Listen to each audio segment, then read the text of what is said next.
여러분 배우 김태희를 아십니까?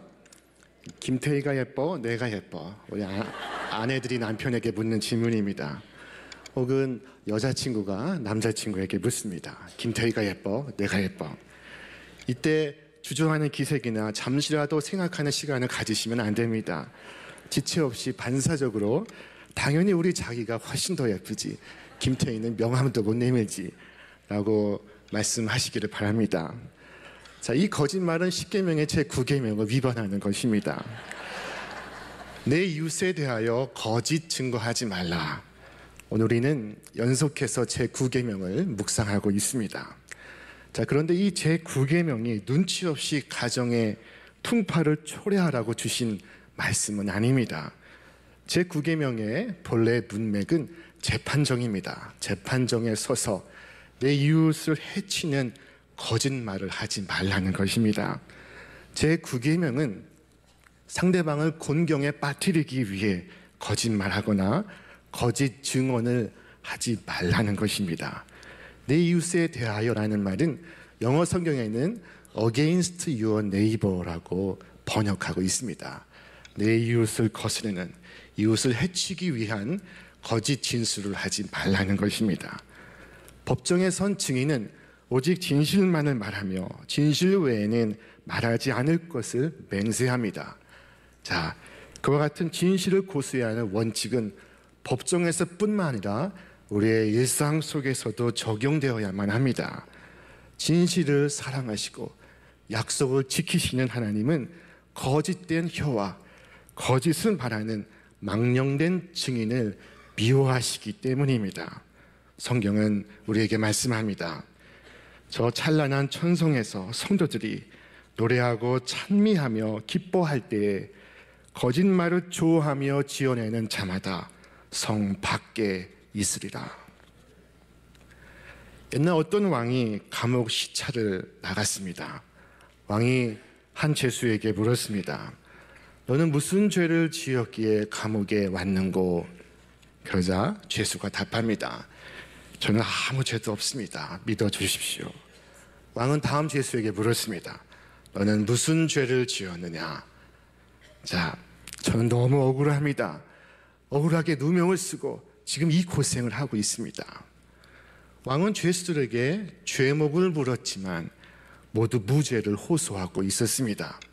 그러다가 왕이 맨 마지막 방에 이르러 한 늙은 죄수를 만났습니다. 그는 고개를 숙이고 앉아 있었습니다. 왕이 다가와 물었습니다. 너는 무슨 죄를 지었느냐? 그러자 그는 차마 고개도 들지 못하고 말합니다. 저는 사람을 크게 다치게 하는 죄를 범했습니다. 저의 죄에 마땅한 형벌을 받고 있는 중입니다. 그 죄수의 말을 듣자 왕은 간수를 불러서 명령했습니다. 이 죄인을 당장 감옥에서 내보내도록 하라. 이 감옥에는 모두 죄 없는 자들만 가득한데 유독 이 자만이 죄를 지었다고 하니 큰일이 아닌가. 죄 없는 자들이 이 죄인을 통해 악행을 배우게 될까 심히 걱정이 되는구나. 자, 왕의 명령에 이 늙은 죄수는 즉시 석방되게 되었습니다. 하나님은 진리의 하나님이시며 진실의 하나님이십니다. 하나님은 공의의 하나님이시며 거짓을 미워하시는 하나님이십니다. 그러나 마귀는 그렇지 않습니다. 마귀는 거짓말쟁이요 거짓의 아비입니다.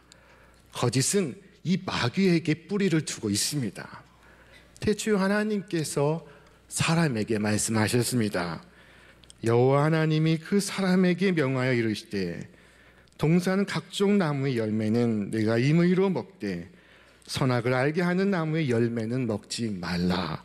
내가 먹는 날에는 반드시 죽으리라 하시니라. 그러나 사탄이 뱀의 형상으로 다가와 여인에게 말합니다. 뱀이 여자에게 이르되 너희가 결코 죽지 아니하리라. 마귀가 거짓을 말하고 있습니다. 이 뱀의 거짓에 사람이 넘어갔고 세상은 죄악으로 가득 차게 되었습니다. 그러므로 주님은 우리에게 말씀하십니다. 오직 너희 말은 옳다, 옳다, 아니라, 아니라 하라. 위에서 지나는 것은 악으로부터 남이니라. 자, 성경이 금하는 거짓말은 이 세 가지가 있습니다. 그 첫째는 노골적인 의도적 거짓말입니다. 그것을 성경은 참소라고 부릅니다. 참소는 악의로 다른 사람을 중상하고 모략하는 것입니다. 사도 바울이 끊임없이 고통을 당한 것도, 모세가 고통을 당했던 것도, 세례 요한의 목이 베임을 당한 것도 이 중상과 모략 때문이었습니다. 우리 주님이 십자가에서 해 받으실 때에도 이 중상과 모략이 있었습니다. 그때 유대 공의회가 예수님을 죽이기로 작정했을 때 그들은 제일 먼저 거짓 증인을 구했습니다. 자, 거짓 증인이 예수님께 대하여 거짓 진술을 하고 있습니다. 우리 말씀 같이 읽겠습니다.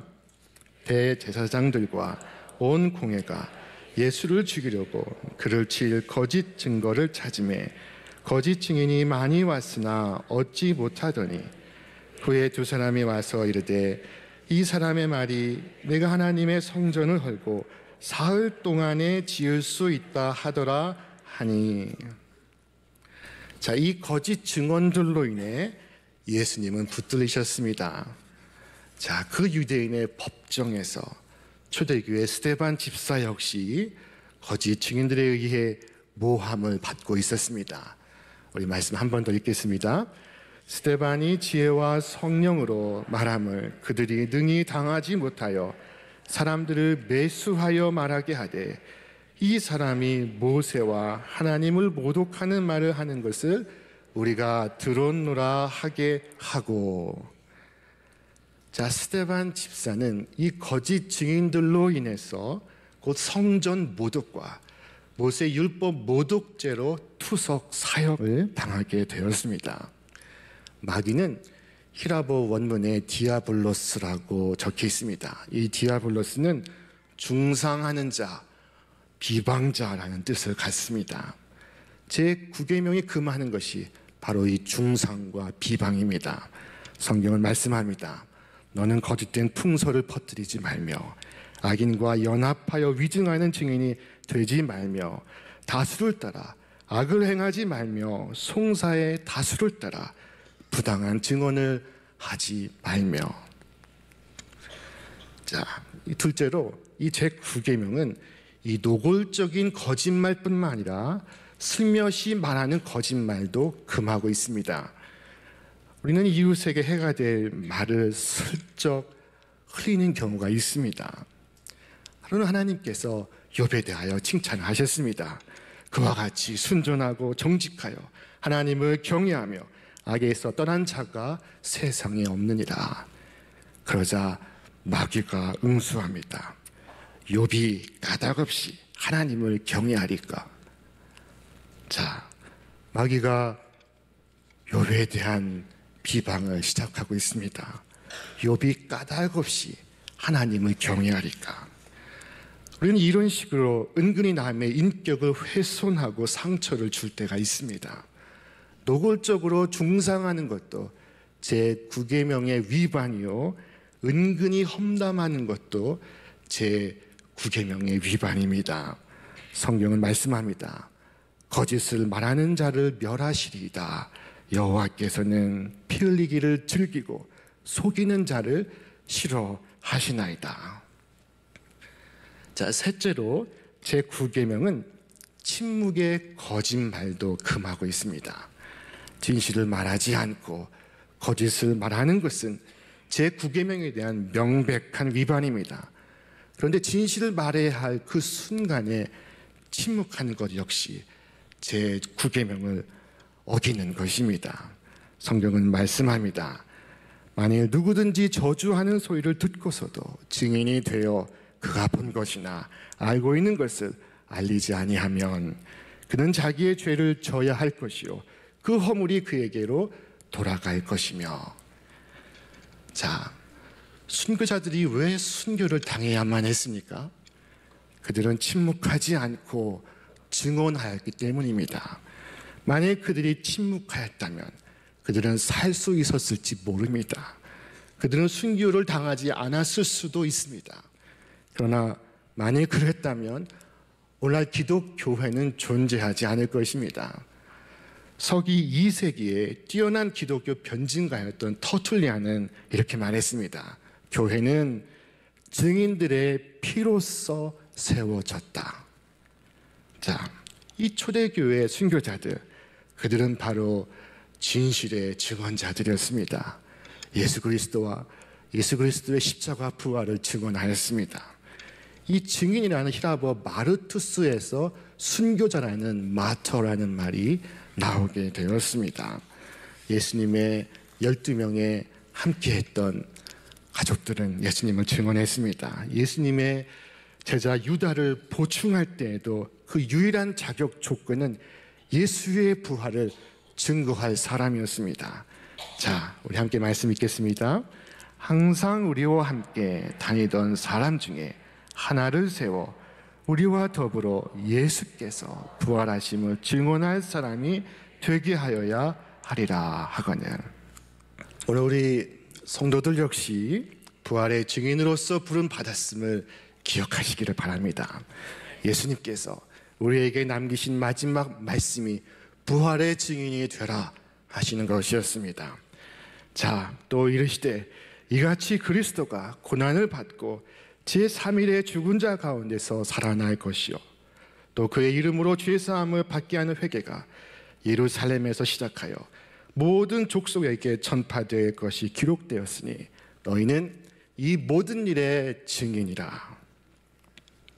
자, 제9계명은 이웃을 해치는 모든 형태의 악한 말을 금지하고 있습니다.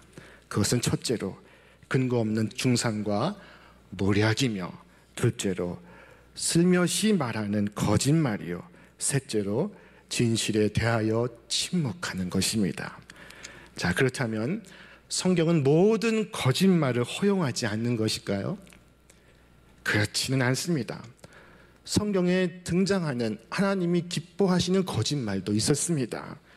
모세가 태어날 때 히브리 산파들의 거짓말이었습니다. 사내 아이가 태어나거든 다 죽이라 바로가 명령했습니다. 그런데 어찌민지 바로의 명령에도 불구하고 사내 아이가 자꾸 태어나고 있었습니다. 그때 히브리 산파들이 바로왕 앞에 불려가게 되었습니다. 바로왕 앞에서 그들은 거짓을 말합니다. 우리 말씀 같이 읽어보겠습니다. 산파가 바로에게 대답하되 히브리 여인은 애굽 여인과 같지 아니하고 건장하여 산파가 그들에게 이르기 전에 해산하였더이다 하매 하나님이 그 산파들에게 은혜를 베푸시니 그 백성은 번성하고 매우 강해지니라. 자, 하나님께서 산파들에게 은혜를 주신 것은 그것이 바로 무고한 생명을 살리는 선택이었기 때문입니다. 제9계명이 말하는 바 우리가 이웃에 대하여 진실을 말해야 하는 이유가 바로 무고한 생명을 보호하기 위함이기 때문입니다. 그러므로 제9계명은 사실을 넘어서 진실을 말하라는 것입니다. 진실은 생명을 지킵니다. 만약 공산당이 집을 수색하면서 부모님이 어디에 있는가를 물을 때 부모님이 어디에 숨어 있는가 사실을 말해준다면 그것은 오히려 제9계명을 어기는 것입니다. 이 제9계명이 무고한 생명을 죽게 하는 것이 아니라 살리는 데 목적이 있기 때문입니다. 사도 바울은 우리에게 거짓을 버리고 참된 말을 할 것을 말씀합니다. 자, 같이 읽어보겠습니다. 그런즉 거짓을 버리고 각각 그 이웃과 더불어 참된 것을 말하라. 이는 우리가 서로 지체가 됨이라. 자, 거짓을 버리고 참된 것을 말해야 하는 이유가 우리가 다 한 지체가 되기 때문입니다. 성경은 말씀합니다. 너는 백성 중에 다니며 사람을 비방하지 말며 내 이웃의 피를 흘려 이익을 도모하지 말라. 나는 여호와이니라. 자, 그러나 이스라엘 역사 속에 백성을 죽이기 위해 거짓 증인을 세웠던 이스라엘의 왕과 왕비가 있었습니다. 자, 사건은 북이스라엘 이스르엘이라는 곳이었습니다. 이 이스르엘은 가나안에서 가장 비옥하고 아름다운 곳이었습니다. 경치가 좋고 기후가 좋은 곳에 북이스라엘의 왕들은 별장을 지어놓고 지냈습니다. 그런데 바로 별장 근처에 사는 사람들 가운데 조상 대대로 농사를 짓던 나봇이라는 사람이 있었습니다. 당시의 왕이었던 아합은 당신의 별장 정원이 너무나 좁게만 느껴졌습니다. 그래서 자신의 정원을 넓히기로 작정했습니다. 그리고 나봇을 불렀습니다. 너는 너의 포도원을 내게 팔라. 내가 후하게 돈을 줄 테니 너는 그곳으로 다른 곳에서 땅을 사서 농사를 지어라.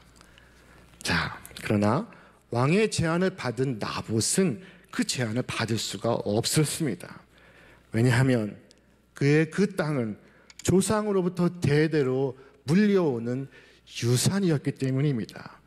조상으로부터 할당 받아서 물려받은 유산은 대대로 지켜야 될 사명이 출애굽 이스라엘 백성들에게 있었던 것입니다. 자, 이러한 전통에 서서 나봇은 왕에게 포도원을 넘길 수가 없었습니다.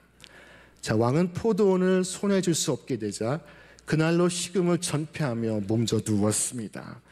아합은 왕의 권력을 가지고서도 나봇의 포도원을 뺏을 수가 없었던 것입니다. 그때 그의 왕비 이세벨이 무서운 흉계를 꾸밉니다.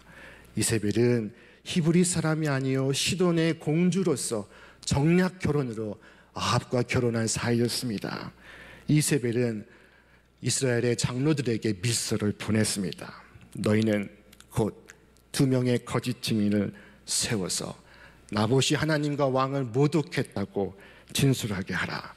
그리고 그 고발을 근거로 나봇을 돌로 쳐서 죽이라. 자, 당시의 법은 하나님을 저주하는 자는 돌로 쳐서 죽이게 하였습니다. 우리 말씀 같이 읽어보겠습니다. 여호와의 이름을 모독하면 그를 반드시 죽일지니 온 회중이 돌로 그를 칠 것이니라. 거류민이든지 본토인이든지 여호와의 이름을 모독하면 그를 죽일지니라. 자, 이 이세벨 왕비의 밀서를 받은 이스라엘의 장로들은 불의한 명령임에도 불구하고 거짓 증인을 매수했습니다. 그리고 그들의 증언을 토대로 나봇을 돌로 쳐서 죽였습니다. 그리고 나봇의 포도원은 아합에게로 넘어가게 되었습니다. 힘없던 농부 나봇은 그 거짓 증언들에 의해서 그의 명예와 생명과 또 모든 것을 잃게 되었습니다. 자, 이 사건에서 결정적 역할을 한 것이 이 2명의 증인입니다. 그들은 돈으로 매수되어서 거짓 증언을 하였습니다. 이 거짓 증언들에 의해서 반복되는 죄로 인해 시편의 시인은 하나님께 기도했습니다. 우리 같이 읽어보겠습니다. 내 생명을 내 대적의 뜻에 맡기지 마소서. 위증자와 악을 토하는 자가 일어나 나를 치려 함이니이다. 자, 초대교회에는 아나니아와 그의 아내 삽비라가 있었습니다. 자, 그들은 땅을 팔아서 그 값에 일부를 숨겨놓고 그리고 나머지를 교회에 바쳤습니다. 당시의 교회는 모든 것을 함께 공유하고 함께 떡을 떼며 함께 살아가던 공동체였습니다. 그때 베드로가 말합니다.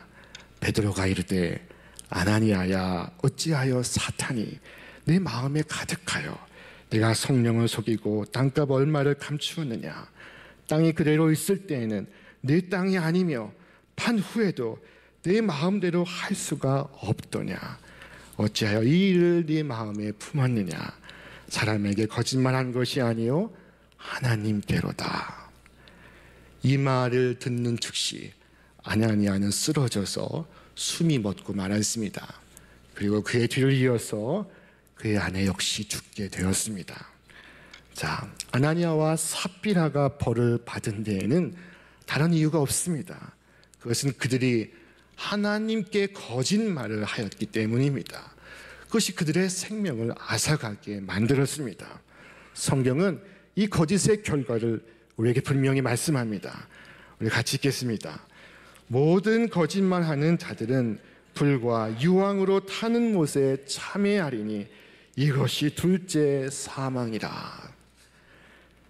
자, 만일 재판정에 서서 증언한 이에 그 증언이 거짓임이 판명되면 그는 오히려 그 증언을 통해서 벌을 받게 하려던 그 형벌을 오히려 받아야만 했습니다.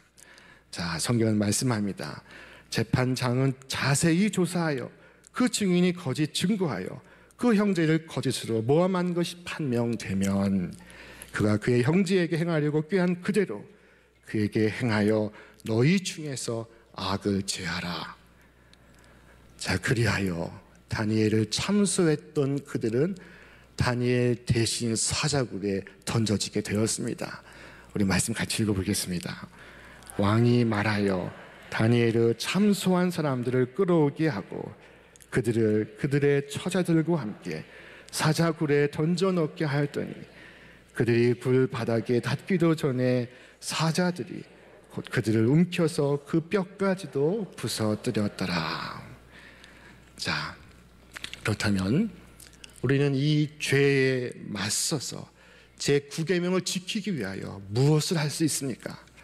자, 첫째로 거짓말하고 험담하는 습관을 죄로 여겨야 합니다. 우리는 거짓말을 큰 죄로 생각하지 않습니다.